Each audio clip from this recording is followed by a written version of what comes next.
Why do you think Origen's work is important? Oh, there's no doubt it is. If for no other reason than he was incredibly influential in the following centuries. You know, simple as that.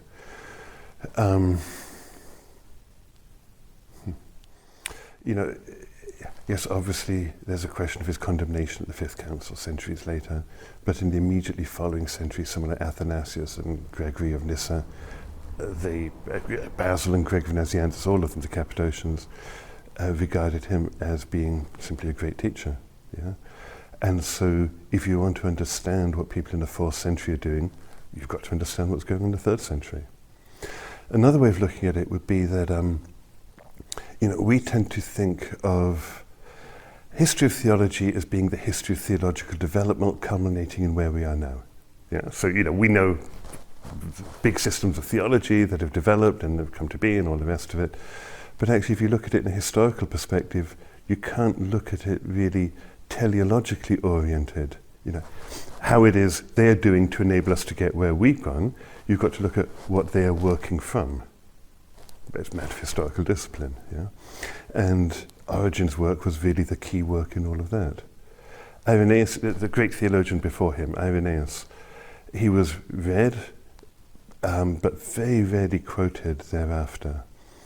Clement of Alexandria's works were prolix, they're long. He deliberately writes obscurely. Origen writes a work called On First Principles, where he goes through in a fairly clear, systematic way the different principles of theology. So he really set the questions. So you could really look at the following century, 2, 3, as being discussions within the paradigm that Origen set up in On First Principles.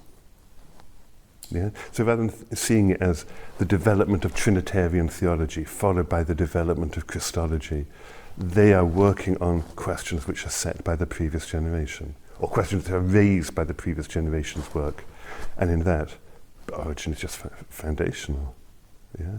Good and bad, I mean, no doubt about it.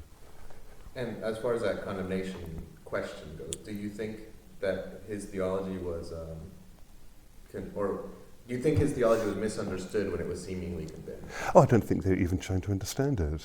I mean, it's just such a different historical situation.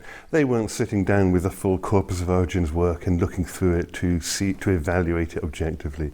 They were embroiled in the different controversies that were going on in that period, which involved a whole load of other things and a whole load of ecclesiastical and a whole load of political and whatever other things that were going on, simply, yeah.